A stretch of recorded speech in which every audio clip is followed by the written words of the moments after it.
Bismillahirrahmanirrahim. Assalamualaikum warahmatullahi wabarakatuh.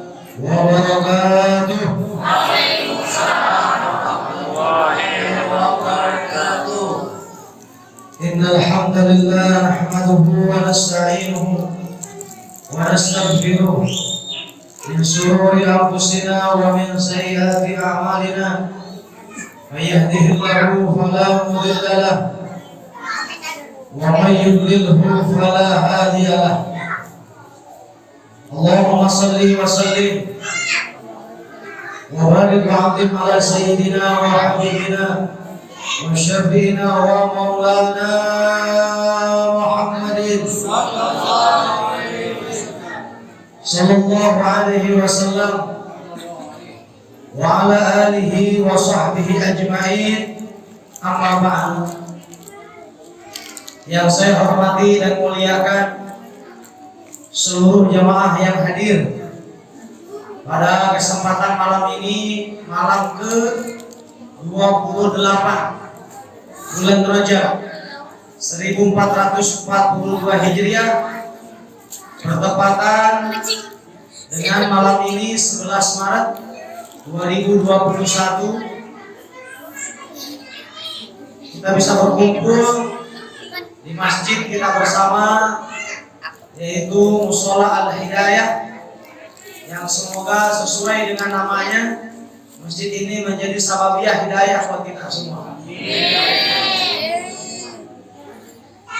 Tentunya kepada seluruh keluarga besar daripada DKM Mushola Al-Hidayah, kemudian aparatur pemerintahan setempat yang tadi juga sudah menyampaikan sambutannya, dan tentunya kepada ketua pembangunan daripada Mushola Al-Hidayah, sehingga alhamdulillahirabbil alamin mushola ini bisa kita gunakan kembali untuk beribadah sehari-hari, baik untuk pelaksanaan sholat berjamaah ataupun kegiatan taklim yang lainnya.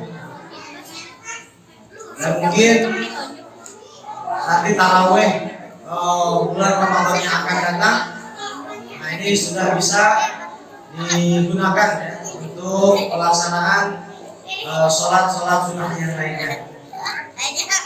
Jamaah yang dirahmati Allah Subhanahu wa taala, juga tidak lupa kepada ibu-ibu yang hadir, yang beberapa waktu lalu sempat lockdown ya pengajiannya. Mudah-mudahan dengan wasilah daripada bangunan yang baru, Allah Subhanahu wa taala berikan kemudahan demi kemudahan buat kita semua. Amin ya Allah ya Rabbal alamin. Baik Bapak Ibu yang dirahmati Allah Subhanahu wa taala, juga tidak lupa kepada anak-anak yang hadir pada kesempatan malam ini, kita doakan mereka menjadi keturunan yang soleh dan solehah. Amin. Walaupun mereka agak berisik di masjid, ya, kita doakan menjadi anak-anak yang abrar di dunia wal akhirah. Karena yang namanya anak-anak ya zikirnya gitu. Kalau bapak-bapak berisik, nah saya pulang. Ibu-ibu berisik, saya pulang. Kalau anak-anak berisik, ya memang anak-anak. Mau diapain lagi Pak? Lari ke sana, lari ke sana. Itu zikir mereka begitu. Zikir mereka itu seperti itu. Tapi kalau adalah bapak-bapak lari sana, lari sana. Jadi saya bingung.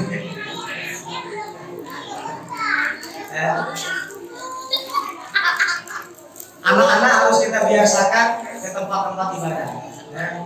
Tapi sambil kita juga memberikan pengajaran adab terhadap mereka. Bagaimana adab masuk masjid, bagaimana adab keluar masjid, bagaimana adab ketika di dalam masjid. Ya. Jadi kita mulai berikan pengamalan kepada mereka. Kapan anak-anak ini mulai dididik?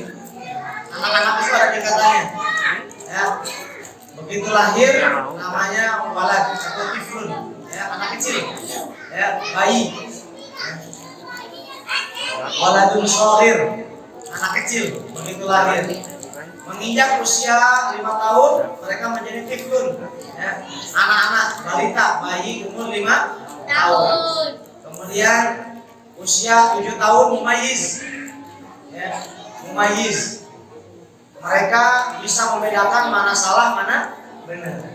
Nah, di usia 7 tahun itulah kita mulai mendidik anak-anak kita. Nah, kamu nanti kalau di masjid begini ya. Nanti kalau masuk masjid kaki kanan. Nanti kalau keluar kaki kiri, ya. Doanya begini dan sebagainya. Usia anak meningkat dari 7 tahun menjadi usia 9 tahun, 10 tahun dan seterusnya. Ya, sebelum akhir balik mereka disebut murahik. Apa Bu? Murahik. Murahik.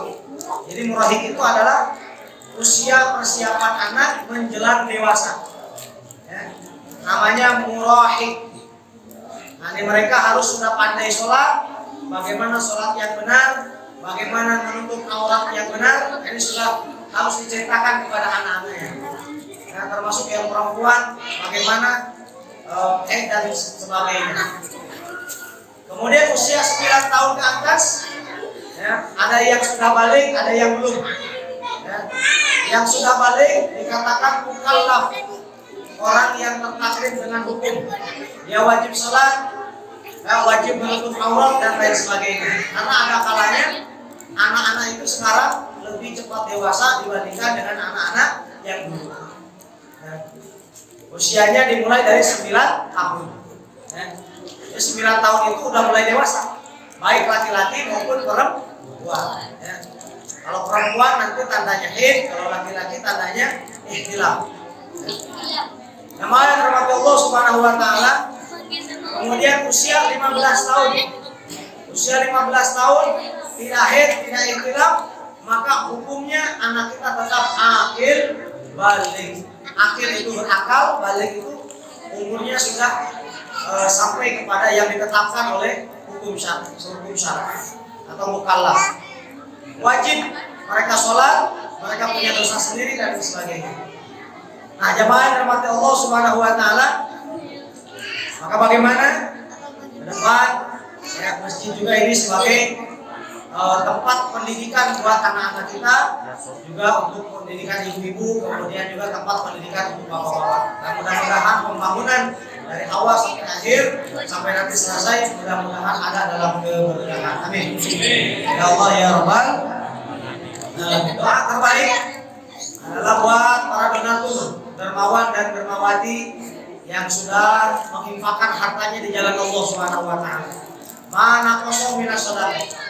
Tidak akan berkurang harta yang disedekahkan. Saya mau berdiri. Mana kosong minas sedekah. Tidak akan berkurang harta yang disedekahkan di jalan Allah. Wal yazdad. Tetapi akan bertambah dan bertambah. Ibu punya uang 3 juta. Kemudian disedekahkan ke masjid 500.000. Syariatnya berkurang, betul. Ya, jadi 2.500.000 lagi di sini. Hakikatnya bertambah di sisi Allah Subhanahu wa taala. Bertambah apanya?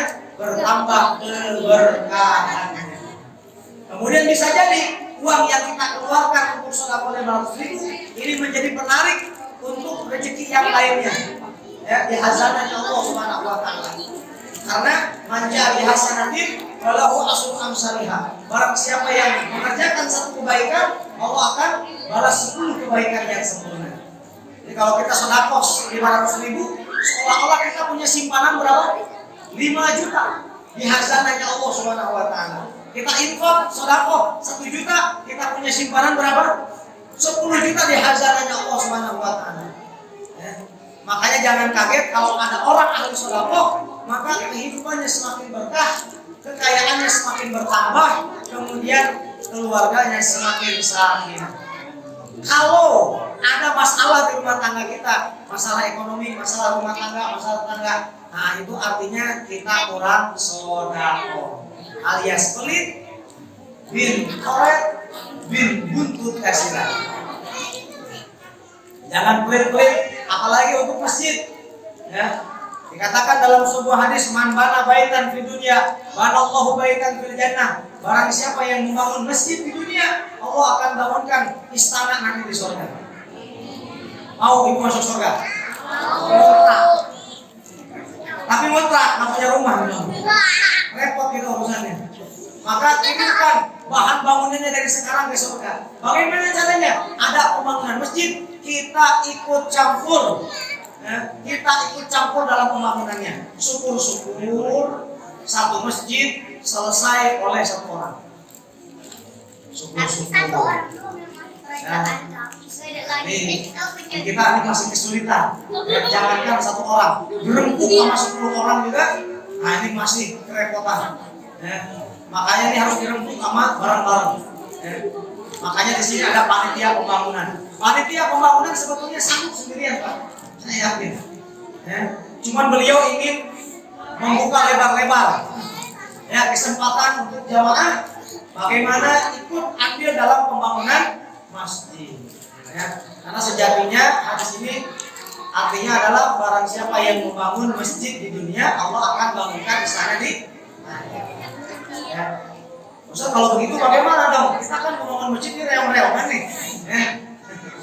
Rame-ramean nih. Nanti istana kita bagaimana? Ya rame-ramean kan. Rame-ramean ya. Mau ngerti? Tawa.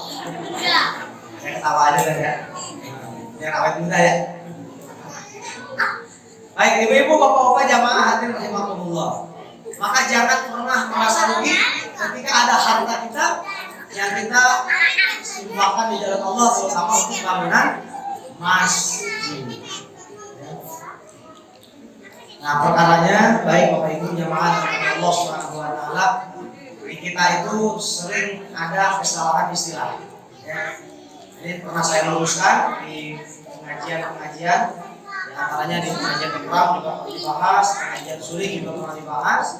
Nah ini malam ini kita bahas juga ya, sebelum kita nanti ke materi Isra dan soalnya ini materinya rombongan nih ya, materi pembangunan, materi masjid, materi Isra dan lain sebagainya ya. Mudah-mudahan ibu-ibu bapak-bapak ini mau mendengarkan sampai akhir ya. Baik Bapak Ibu yang terhormat Allah Subhanahu wa taala, asal kata masjid ini berasal dari kata sajadah, yasjudu sajadah. Bahwa sajidun wa dzaka masjidun usjud la tasjud masjidun musjadun. Jadi masjid ini adalah isim makan, isim tempat yang artinya adalah tempat bersujud. Ada yang mengatakan masjid ini adalah masdar mim, masjidan. Artinya bangunan untuk bersujud atau tempat untuk bersujud. Ini secara arti masjid artinya tempat sujud atau bangunan yang digunakan untuk bersujud. Mau besar, mau kecil, namanya tetap masjid. Mau dipakai Jumat, nggak dipakai Jumat, namanya tetap masjid. Walaupun secara syariat masjid ini dinamakan Mushola Al-Hidayah. Hakikatnya adalah masjid. Ada bapak yang tadi maghrib kemudian masuk sholat tahiyatul mushola, ada angkat-angkat. Sholli sunatan tahiyatul mushola, ada. Mau masuk masjid, mau masuk mushola, sholat apa Pak? Tahiyatul masjid. Karena perintahnya janganlah kalian duduk apabila masuk ke dalam masjid kecuali sholat 2 rakaat. Sholat yang dimaksud sholat apa? Sholat tahiyatul masjid. Jadi kalau sholat tahiyatul mushola, nggak ada sholat tahiyatul mushola. Jadi ini hakikatnya masjid. Maka kalau ini hakikatnya adalah masjid, wajib kita jaga kehormatannya sebagai masjid. Janganlah kalian menjadikan masjid ini sebagai jalan, sebagai aturuk. Jalan perlintasan, tempat main-main dan lain sebagainya. Makanya nih anak-anak nih kalau masuk masjid, jangan bersisik berisik. Oh iya berisik. Salah. Jangan berisik, jangan lari-larian, jangan tarung-tarungan, tengkuk-tengkukan dan lain sebagainya ya. Dijaga baik-baik. Kemudian biasakan ketika kita masuk masjid kaki kanan. Kalau kita tadi lupa masuk kaki kiri atau kaki kanan, kita istighfar aja. Astagfirullah. Jangan disamakan masuk masjid dengan masuk ke dalam luar masjid. Keluar kaki kiri. Masuk baca doa, keluar baca doa. Bagaimana masuk masjid? Allahumma sholli ala sayyidina Muhammad waftah li abwaaba rahmati. Keluar masjid, Allahumma ftah li abwaaba rahmatika. Wala yajlis. Janganlah kalian duduk kecuali sudah melaksanakan sholat 2 rakaat. Ini perintahnya perintah himbauan. Ya, perintah himbauan. Jadi kalau kita masuk masjid, usahakan sholat tahiyatul masjid. Bagaimana kalau tidak sempat? Ya, maka baca tasbihat 4 kali. Alhamdulillah wa la ilaha illallah wallahu akbar subhanallah walhamdulillah wa la ilaha illallah wallahu akbar subhanallah wa la ilaha illallah wallahu akbar subhanallah walhamdulillah wa la ilaha illallah wallahu akbar. Seandainya Bapak Ibu enggak sempat, tadi masuk masjid tahiyatul masjid dulu. Coba yang tahiyatul masjid angkat tangan. Ini banyak yang tidak melakukannya. Maka baca tasbihat tadi. Subhanallah, alhamdulillah, la ilaha illallah, wallahu akbar. Baca. Jangan dibiasakan ditinggalin.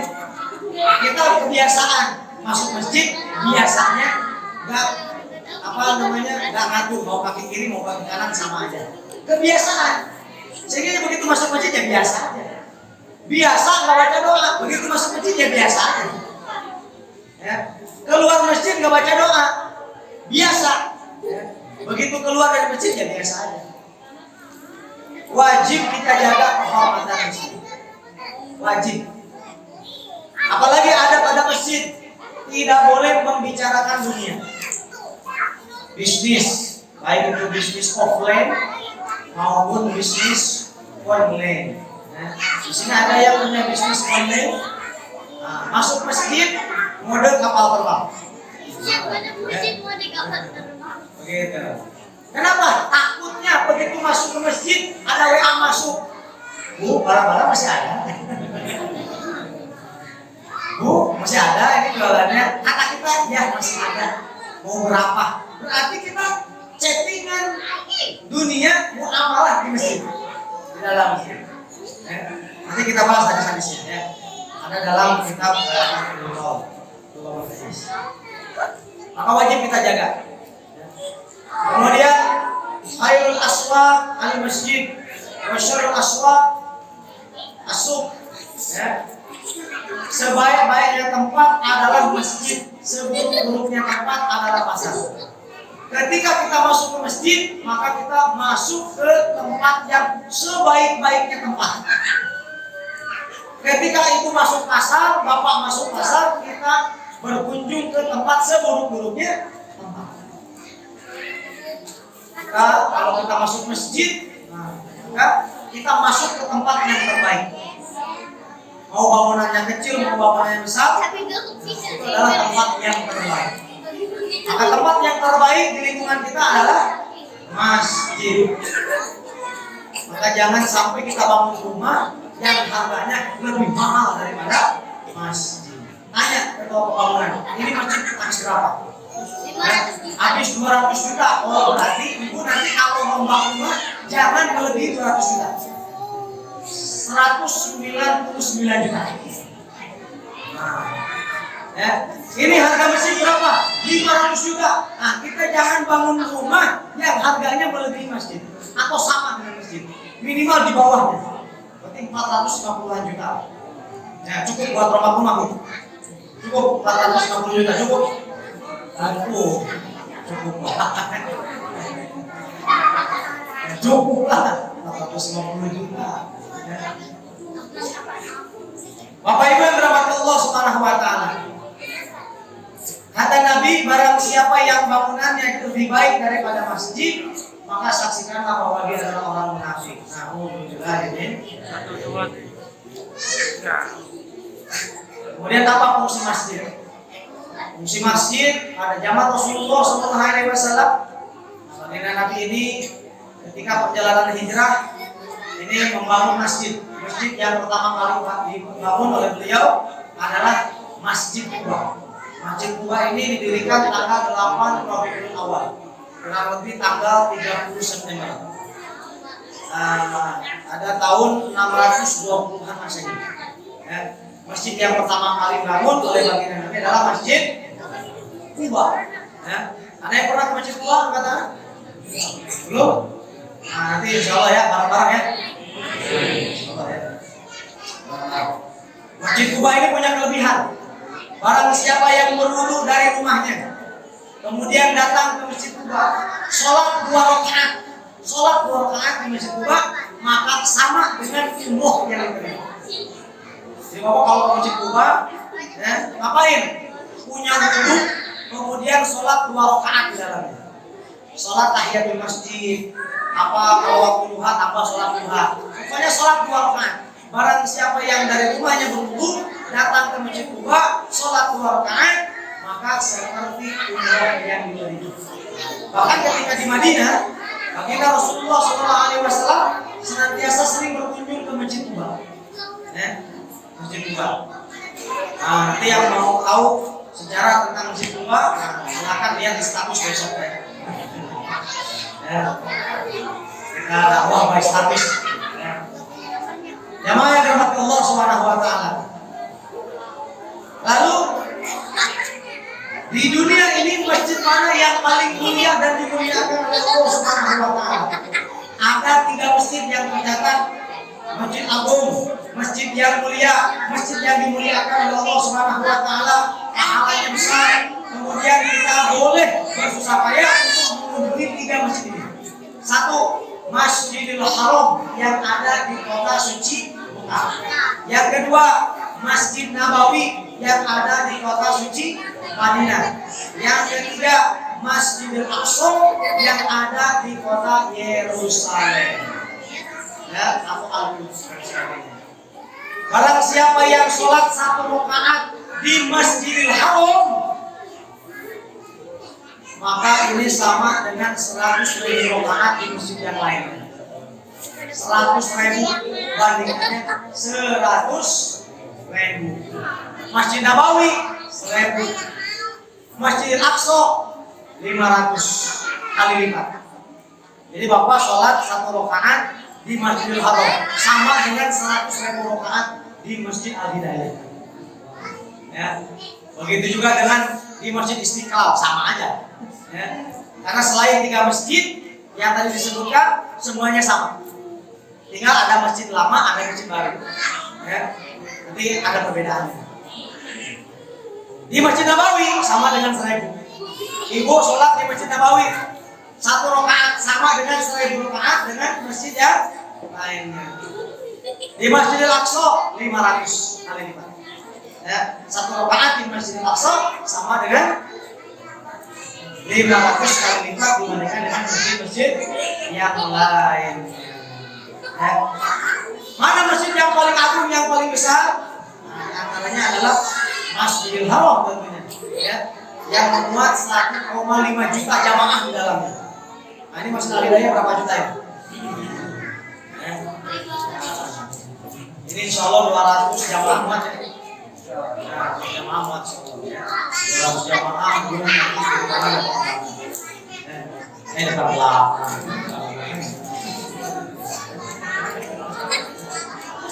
Ya, jamaah dirahmati Allah Subhanahu wa taala. Yang kedua, masjid terbesar itu adalah Masjid Nabawi yang memuat 1 juta jamaah untuk bagian dalamnya. Ya, mudah-mudahan saya, ibu-ibu, bapak-bapak semuanya ada bernasib buat berhaji dan berumrah. Amin. Ya Rabbal Alamin. Ya, semangat saya target berhaji tahun 2024. Mudah-mudahan ada umur sehat.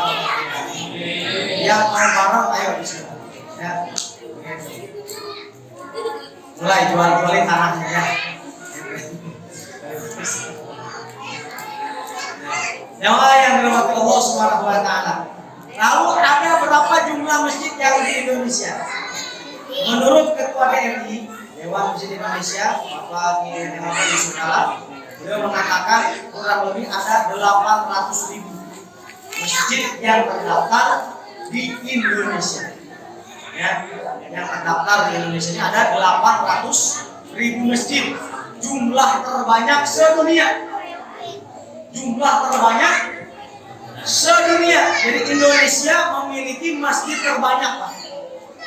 Muslim terbanyak, masjid terbanyak, pengangguran, masalah terbanyak. Ya, Masya Allah, di Indonesia. Ya, di tanah air kita ini, Masya Allah, komunikasi. Segala ayat, baik ayat. Segala ayat. Jamaah rahmat Allah Subhanahu wa taala, untuk wilayah Desa Jaya Sampurna, ya, kita ada kurang lebih 50 masjid dan mushola. Ya, 50. Nah, ini Al-Hidayah urutan yang keberapa ya? Yang jelas di Jaya Sampurna ini ada 50 masjid dan mushola. Ya. Jadi kita masih pakai istilah masjid dan mushola. Secara hakikat sudah tahu ya. Jadi ini masjid apa mushola ini? Masjid. Dan secara hakikatnya ini adalah masjid. Jadi besok-besok ya masuk ke masjid adalah tahiyatul masjid, jangan tahiyatul mushola. Ya. Hai Bapak Ibu yang dirahmati Allah Subhanahu wa taala. Kemudian bagaimana cara memakmurkan masjid? Bagaimana cara memakmurkan masjid?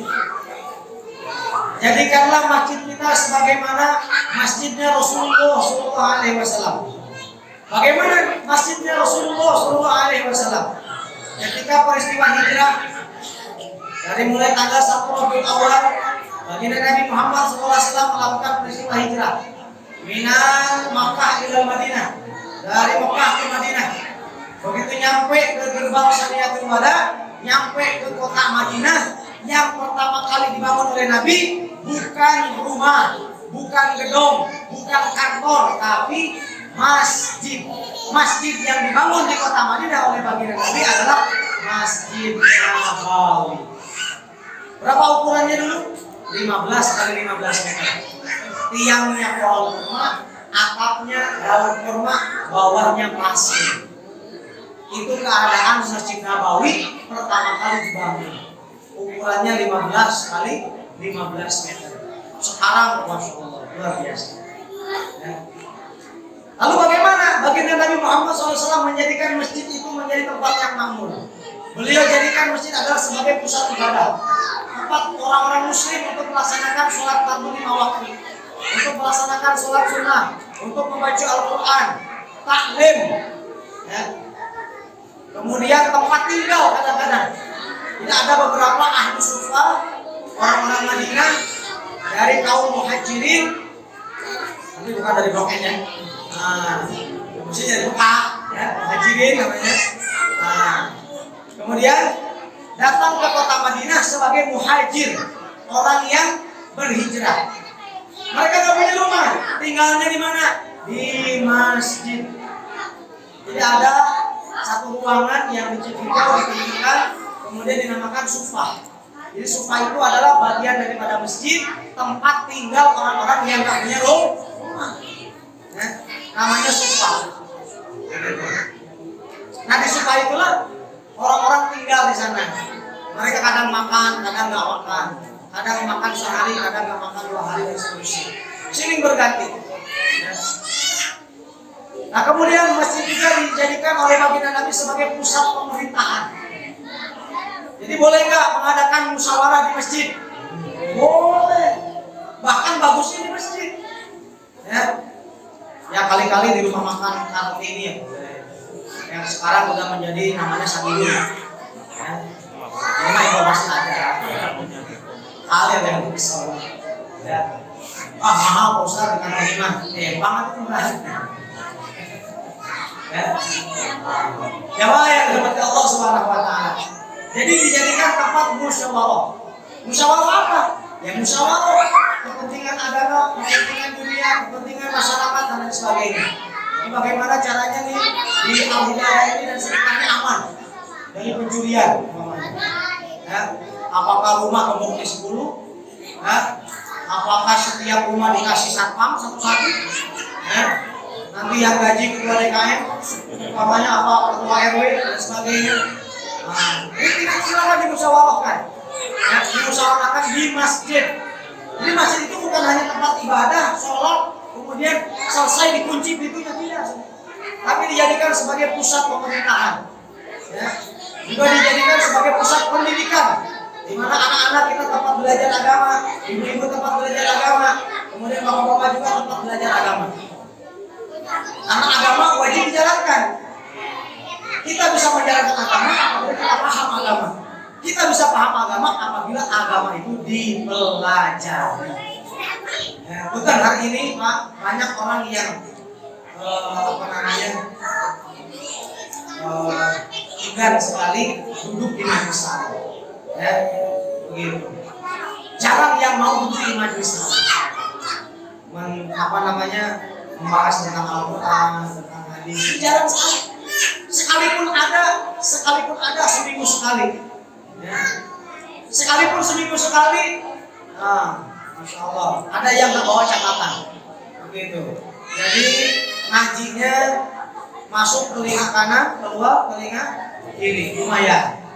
Ya, lumayan, lewat, kayak nyambur. Ini yang parah masuk telinga kanan, keluar telinga kanan. Mental, ya mental. Tadi Ustaz bahas apa? Nggak tahu katanya.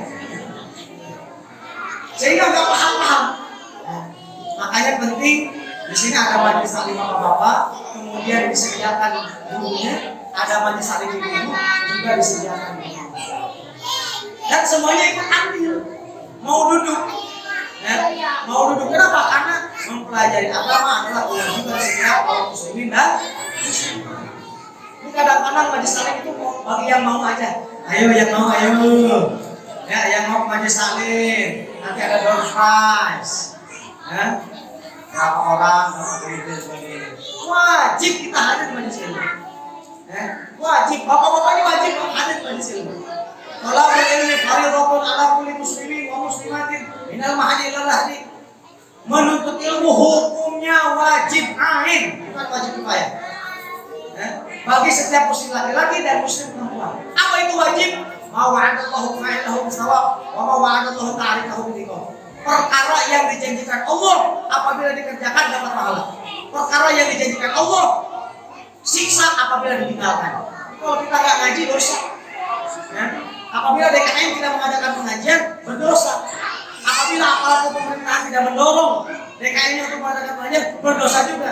Apabila ustadz-ustadznya berdiam diri tidak mau mengadakan majelis taklim juga mereka berdosa. Ini wajib kita hidupkan. Bagaimana generasi-generasi kita akan paham agama kalau hari ini kita orang tuanya juga nggak paham agama. Jangankan perkara yang besar, perkara kecil aja kita nggak tahu. Jamaah yang dirahmati Allah Subhanahu wa taala. Bagaimana hukum makan minum di masjid? Boleh atau tidak? Oh, yang minum langsung minum. Boleh. Ya. Yang tidak boleh itu adalah mengotori masjid. Nah, jadi makannya, minumnya dijaga baik-baik. Jangan sampai mengotori masjid. Bukan nggak boleh, silakan. Minum perkara mubah, makan perkara mubah. Yang nggak boleh itu adalah mengotori masjid. Ya. Kalau rokok saya setuju, ya nggak boleh di masjid. Ya. Kalau rokok saya setuju. Ya. Lebih baik di luar. Kalau di kantor aja no smoking, ya kantor Pak no smoking di kantor. Ya. Di masjid lebih. Ya. Jadi boleh, silakan. Yang masih rokok silakan di luar. Ya. Begitu. Saya lebih setuju. Yang mana kepada Allah Subhanahu wa taala. Kemudian bagaimana hukumnya kita bermuamalah di masjid? Tadi sudah disebutkan bahwa barang siapa yang bermuamalah di masjid maka ini hukumnya berdosa. Muamalahnya tetap sah, tetapi hukumnya berdosa. Bahkan barang siapa yang bermuamalah di masjid maka malaikat akan mendoakan bangkrut akan muamalah. Nah, jangan sekali-kali kita bermuamalah di masjid, ya. Berbicara tentang masalah-masalah dunia di masjid, nggak boleh. Ya, hukumnya haram. Baik, jemaah yang dirahmati Allah Subhanahu wa taala. Peristiwa Isra dan Mi'raj mengingatkan kita akan pentingnya masjid. Tadi sudah dibacakan oleh kita, subhanallah luar biasa. Surat Al-Isra ayat 1. A'udzubillahi minasyaitonir rajim. Bismillahirrahmanirrahim. Subhanalladzi asra bi 'abdihi lailan minal masjidil haram ilal masjidil aqsa alladzi barakna hawlahu linuriyahu min ayatina. Dzalika wa huwas innahu huwas samiul basir. Jemaah yang dirahmati Allah Subhanahu wa taala. Di dalam surat Al-Isra ayat 1 dijelaskan bahwa Allah Subhanahu wa taala memperjalankan hambanya dari Masjidil Haram ke Masjidil Aqsa. Masjidil Haram ada di kota Mekah, Masjidil Aqsa ada di kota Palestina. Beberapa keterangan mengatakan jarak daripada Aqsa Palestina sampai ke kota Mekah itu jaraknya 1.500 km. Ada yang mengatakan 1.240 km. Ada yang mengatakan 1.239 km. Yang mana yang benar? Wallahu a'lam. Nah, kalau Bapak mau tahu silakan hitung sendiri. Ya. Besok Bapak beli tiket. Ya, kapal terbang Bapak itu menjadi ya. Pokoknya jauh. Ya, 1.200 km lebih. Ya, perjalanan yang begitu jauh. Tapi ditempuh oleh baginda Nabi dalam waktu yang begitu singkat. Kemudian dari Masjidil Aqsa Palestina, kemudian su'uduhu ila makanil ulia. Kemudian baginda Nabi Muhammad SAW naik ke tempat yang paling tertinggi sampai bertemu dengan Allah Subhanahu wa taala. Inilah peristiwa yang disebut dengan peristiwa Isra dan Mi'rajnya Nabi besar Muhammad sallallahu alaihi wasallam. Pertanyaannya, kapan peristiwa ini terjadi? Nah, ini sudah pada tahu kapan? Tanggal 27 Rajab tahun ke-11 Rasulullah. Lagi tanggal 27 Rajab tahun ke-11 Rasulullah. Ya. Jadi bukan tahun 11 Hijriah bukan? Tahun ke-11 Rasulullah. Tepatnya 19 bulan sebelum peristiwa Hijrah. Peristiwa Isra Mi'raj itu terjadi dan benar-benar terjadi. Kalau kita sebagai umat muslim tidak percaya dengan adanya Isra Mi'raj, maka iman kita cacat. Iman kita ya, tidak percaya dengan peristiwa Isra Mi'raj. Apa hasil daripada perjalanan Isra dan Mi'raj? Nah, kita tidak hanya lebar membahas ya bagaimana perjalanan Isra-nya Nabi, bagaimana perjalanan Mi'rajnya Nabi. Karena ini akan panjang lebar ya. Insyaallah bapak-bapak dan ibu-ibu mungkin sudah banyak yang tahu ya daripada penggalan daripada cerita. Namun kita singkat saja. Ya, hasil daripada perjalanan Isra dan Mi'raj, baginda Nabi Muhammad SAW diperintahkan untuk melaksanakan sholat fardu 5 waktu, as-sholawatul maktubah. Yang kita kenal dengan sholat fardu 5 waktu. Sholat fardu 5 waktu hukumnya wajib ain. Bagi siapa? Muslim, laki-laki, perempuan, akil, balik, bersih dari haid dan nifas. Kemudian tidak dalam keadaan pikun akut ya, begitu atau azuzah atau azus ya. Maka hukumnya wajib setiap muslim laki-laki yang akan balik wajib melaksanakan sholat. Kalau tidak melaksanakan sholat dia berdosa ya. Kecuali perempuan yang sedang haid atau nifas ya. Ustaz, ini saya udah haid udah berapa hari ya, ada kali 3 bulan kayak terus. Nah ini harus paham juga apa yang dimaksud dengan haid ya. Hanya itu wajib duduk di majelis salim. Nanti di majelis salim diterangkan bagaimana akal haid, kemudian balik haid, akal haid dan sebagainya ya, diceritakan. Begitu juga dengan nifas, nifasnya ada waktunya paling lama 60 hari atau 2 bulan. Lebih daripada itu pada keadaan istihadah. Perempuan yang istihadah tetap wajib melaksanakan sholat. Ya.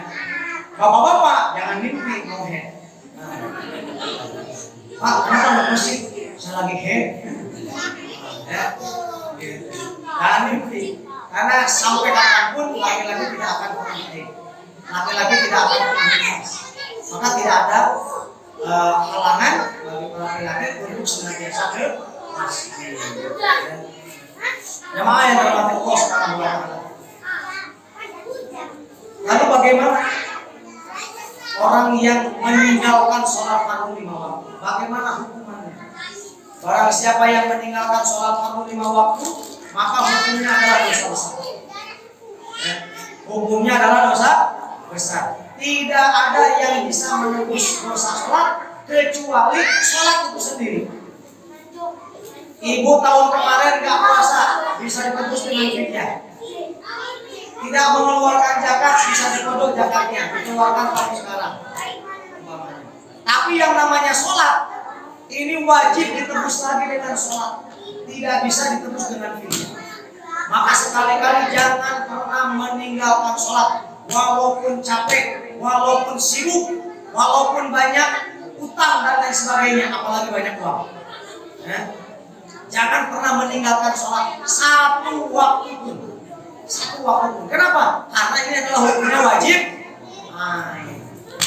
Apa itu wajib ain? Suatu keperluan yang tidak bisa dilimpahkan kepada orang lain atau tidak bisa gugur karena sudah dilaksanakan oleh orang lain. Beda dengan wajib kifayah. Seperti sholat jenazah, itu hukumnya wajib kifayah. Ya, di sini ada yang meninggal dunia, ada 30 orang laki-laki dewasa yang nyolatin cuma 10 orang, maka sisanya yang 20 gugur kewajiban. Di sini ada 30 laki-laki dewasa wajib sholat, yang sholat cuma 10 orang, sholat duhur 10 orang, asal 10 orang, maka yang lainnya tidak gugur kewajiban. Ini yang dimaksud dengan wajib ain. Bapak-bapak yang dirahmati Allah Subhanahu wa taala. Lalu bagaimana dengan sholat-sholat kita yang lalu? Banyak pertanyaan. Ustaz, dulu saya pernah jahiliyah. Saya sempat dulu begini, begitu dan lain sebagainya. Saya ini dulu tukang bobok, tukang talok, tukang porosukeun kali amrok, ya, dan lain sebagainya. Ya. Pokoknya saya beragajulan, gak pernah sholat. Sekarang saya sadar, saya ingin menembus dosa-dosa. Ini bagaimana caranya? Ini banyak pertanyaan seperti ini. Ya. Maka ulama-ulama ini banyak pendapat. Ada yang mengeluarkan pendapat ketika antum bertobat maka Allah bersihkan semua dosa. Artinya semenjak kita hijrah, semenjak kita bertobat, disitulah kita mulai lembaran baru. Ya. Kita mulai lembaran baru. Sementara dosa yang lalu dihapus oleh Allah Subhanahu wa taala. Ada juga yang berpendapat itu bagi orang yang dulunya kafir. Ya, masuk Islam, begitu masuk Islam bersih dosanya. Bagaimana dengan orang yang kemudian dia Islam dari dulu?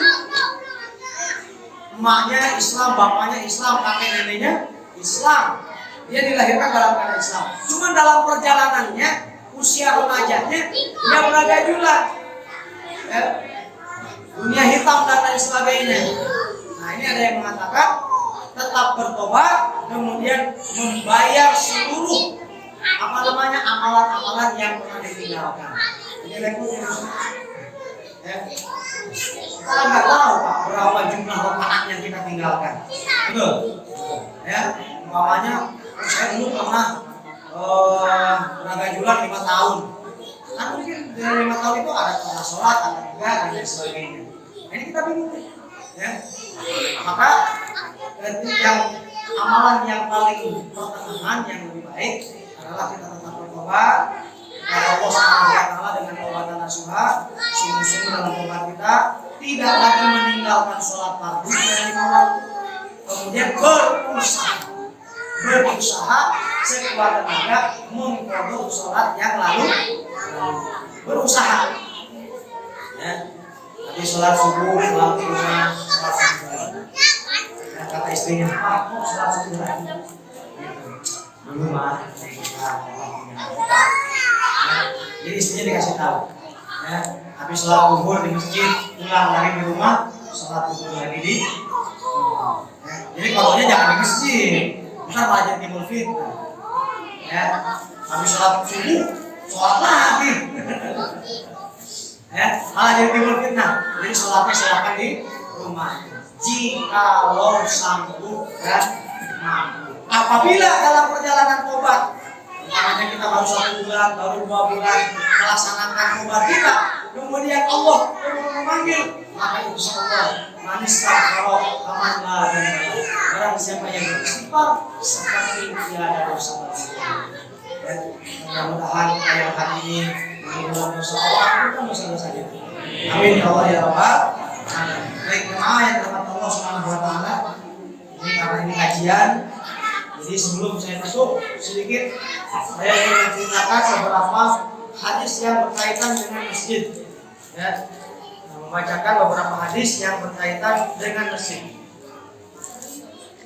Yang pertama, Bismillahirrahmanirrahim. Qala Nabi sallallahu alaihi wasallam, al-masjidu baitu kulli mu'min.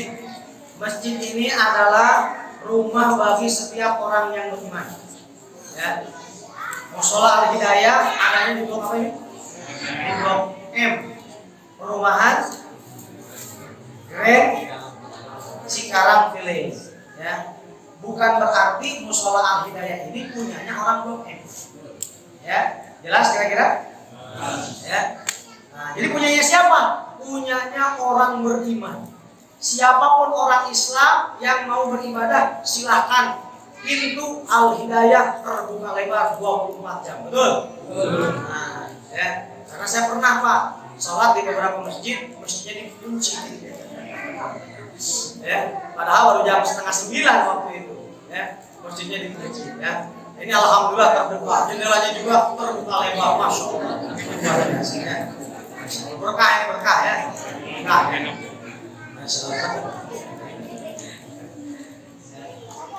Jadi masjid ini adalah rumahnya setiap orang yang beriman. Siapa saja yang memang tujuannya adalah untuk ibadah, kita nggak boleh melarang.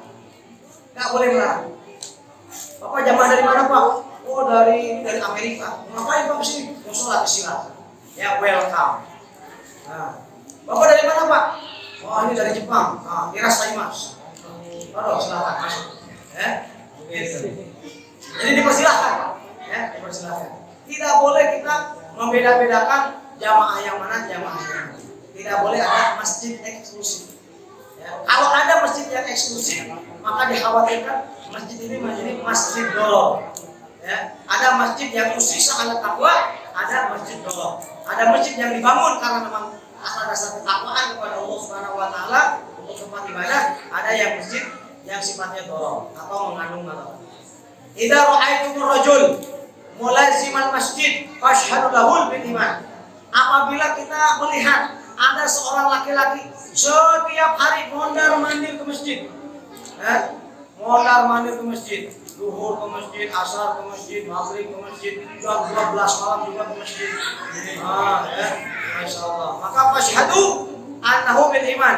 Maka saksikanlah bahwa dia adalah orang yang beriman. Ya, walaupun mungkin bolak-baliknya nggak tahu ngapain. Ya, nah, ya. Makanya Bapak kalau pengen diakui beriman udah bolak-balik aja Pak ke masjid.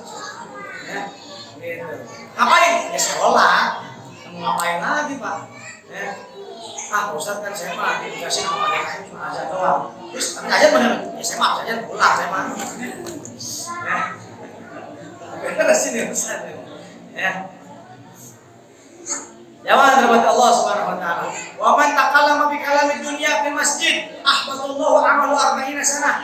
Barang siapa yang berbicara tentang pembicaraan dunia di masjid, maka Allah Subhanahu wa taala akan melebur dosa ibadahnya selama 40 tahun.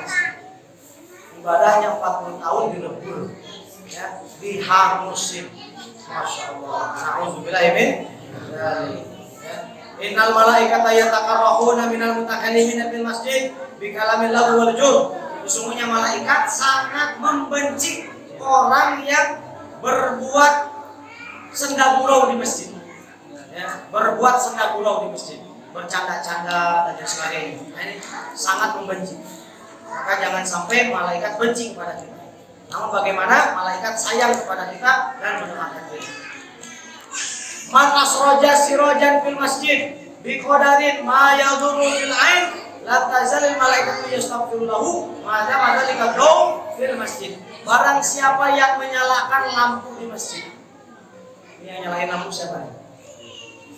Nah, barang siapa yang menyalakan lampu di masjid, maka selama lampu itu menyala dan terangnya sampai ke ujung-ujung jalan, maka sebanyak itulah malaikat mendoakan ampun kepada orang tersebut. Masya Allah. Jadi besok-besok ini berlomba-lomba Pak.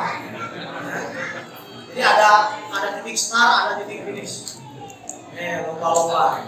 Siapa yang berlomba-lomba menyalakan lampu di masjid. Karena apa? Pahalanya Allah akan mintakan ampun selama lampu ini menyala dan sampai ke ujung-ujung jalan. Hadis selanjutnya, man basaqo hasiran fil masjid lam tazalil malaikatu yastaghfiru lahu ma dama dzalikal hasir fil masjid.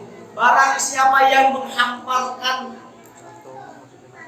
sejadah atau tikar di masjid, maka selama tikar itu dipakai untuk beribadah, maka selama itu pula malaikat memintakan ampun kepada orang yang menghamparkan tikar di masjid. Para putri ibadah. Ya, berlomba-lomba boleh. Ya. Ini pahalanya besar. Man ahraja qadratan fil masjid fi qadari ma yadurru bil ain akhrajahu Allah Ta'ala min afdalil. Barang siapa yang mengeluarkan kotoran dari masjid, ada sampah dipungut dibuang, ya, ada sampah dipungut dibuang, ya, ada kotoran di masjid dibersihkan, disucikan, kemudian masjidnya menjadi bersih kembali. Barang siapa yang melakukan itu, maka Allah Subhanahu Wa Ta'ala akan mengampuni dosa yang paling besar dari dosa. Ya. Makanya kalau kita merasa paling banyak dosa, udah jadi merebut masjid. Ya. Merebut masjid itu Pak bisa jadi karena memang diposisikan menjadi merebut masjid, atau kita sendiri yang memang inisiatif orang-orang yang memang merawat masjid. Ya, merebutnya satu orang, tapi yang bersih masjidnya ada 10 orang, ada 20 orang, Masya Allah, anjing. Ya, luar biasa. Ini yang repot, yang motorinnya 30 orang, merebutnya satu. Bawa dulu. Ya, bawa dulu. Begitu. Kemudian bagaimana hukumnya? Ya, hukumnya ada toilet di masjid. Ya. Nah, di kita ini selalu ada masjid yang kemudian bertoilet. Ya. Karena toilet ini adalah kebutuhan sehari-hari. Ya.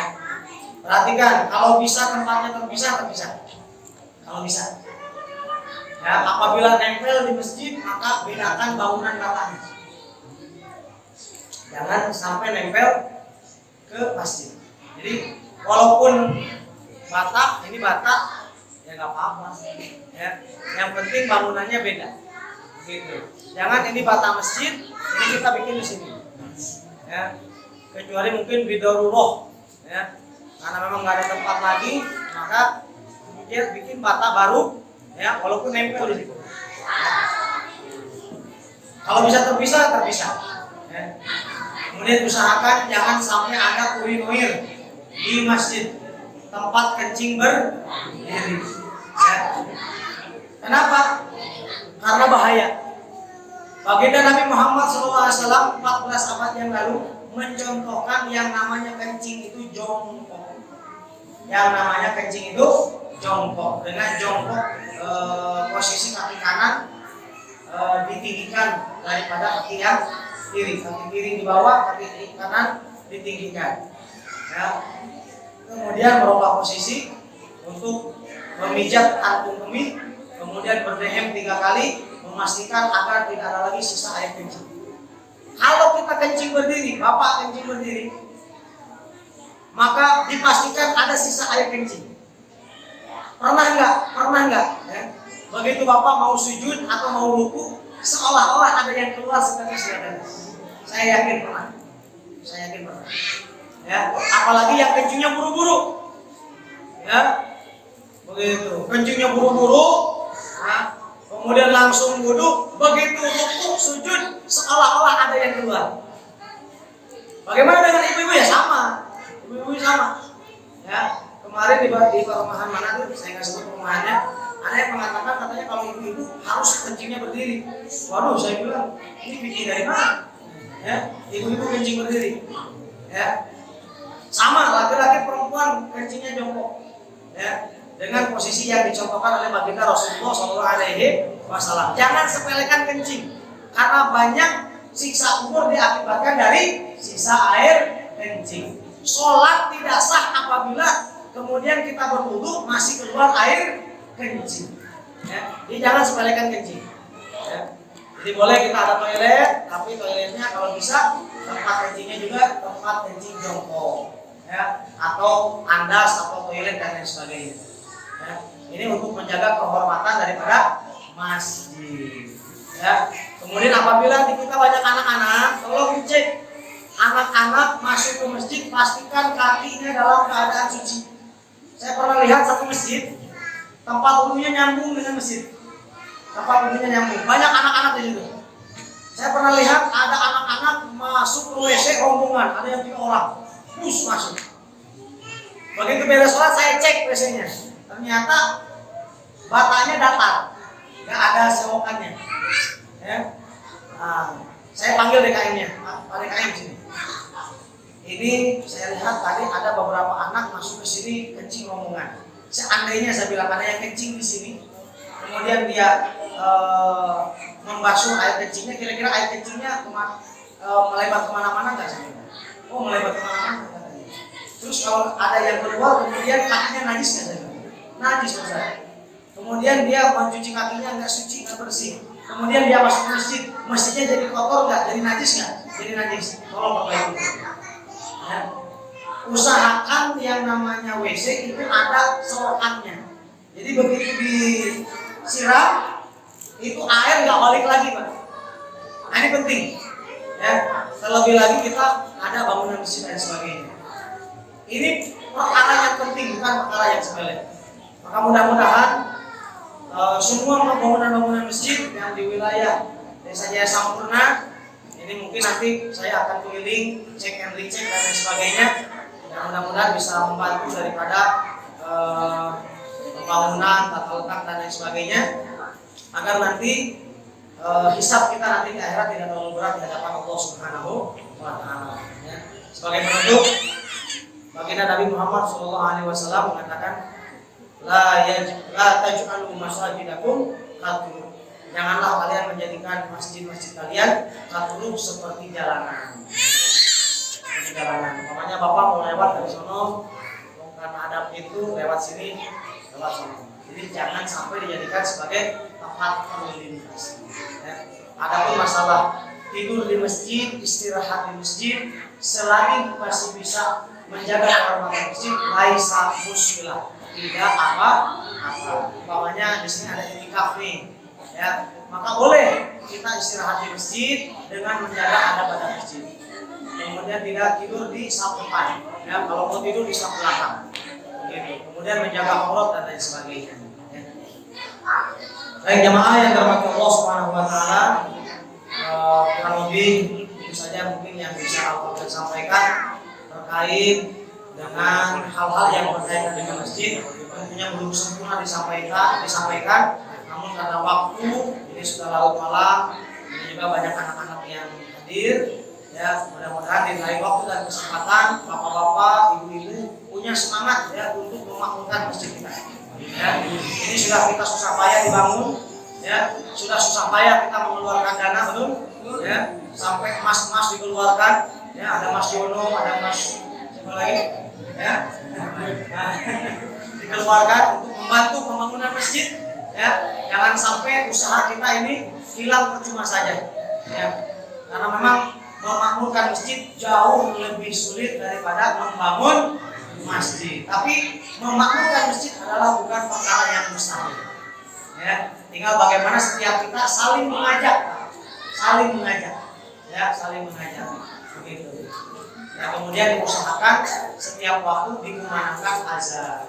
ya, setiap waktu dikumandangkan azan, agar setiap orang-orang di sini terpanggil untuk melaksanakan sholat berjamaah. Sebaik-baiknya sholat untuk laki-laki di masjid dan sebaik-baiknya sholat perempuan adalah di rumahnya masing-masing. Namun insya Allah sebentar lagi bulan Ramadan yang akan datang kita akan menyambut datangnya bulan suci Ramadan. Ya, mudah-mudahan nanti Ramadan itu dalam keadaan kondusif. Ya, tidak ada PSBB, tidak ada pelarangan dan lain sebagainya. Mudah-mudahan nanti dari aparat pemerintah juga kalau ada informasi apapun itu nanti disampaikan kepada masyarakat. Jangan sampai ada masjid yang off. Kalau memang perlu jaga jarak. Ya, jangan sampai ada masjid yang off. Ya, begitu. Kalau memang sholat itu mengakibatkan COVID bertambah banyak, ya, maka itu adalah fitnah yang sangat kecil. Ya. Insya Allah masjid adalah tempat yang paling suci, tempat yang paling bersih. Kita bukan hanya diajarkan cuci tangan, tetapi diajarkan wudhu. Ya, diajarkan berwudhu. Ya. Adapun masalah masker, ya, dan lain sebagainya, ya, silakan. Pak RW juga pakai masker. Saya juga ada sih bawa, cuma pakai imam. Ya. Gitu. Ya, mudah-mudahan sehat semua, amin. Mudah-mudahan sehat semua, ya. Karena masker itu hanya alat untuk membantu kita supaya selamat dari udara-udara yang kotor, begitu, ya. Nah, lagi saat pandemi seperti ini, ya. Cuma kalau di dalam ruangan orang banyak jangan pakai masker. Kenapa? Ini bisa berbahaya, ya, bisa berbahaya. Karena kandungan karbon dioksida yang berlebihan ini bisa berbahaya buat kesehatan. Kecuali di luar ruangan, seperti naik kendaraan dan lain sebagainya. Baik Bapak Ibu yang terhormati Allah Subhanahu wa taala, itu saja. Sekali lagi saya mohon maaf atas segala kehilafan apabila ada banyak kekurangan. Ya, semoga mudah-mudahan Bapak Ibu Allah berikan hidayah dan juga kekuatan zahir wal batin untuk mengamalkan masjid kita. Amin. Ya Allah ya Rabbal alamin. Allah wa rahmatullahi. Assalamualaikum warahmatullahi wabarakatuh. Waalaikumsalam warahmatullahi wabarakatuh. Alhamdulillah, kita sama-sama bersyukur dan mendengarkan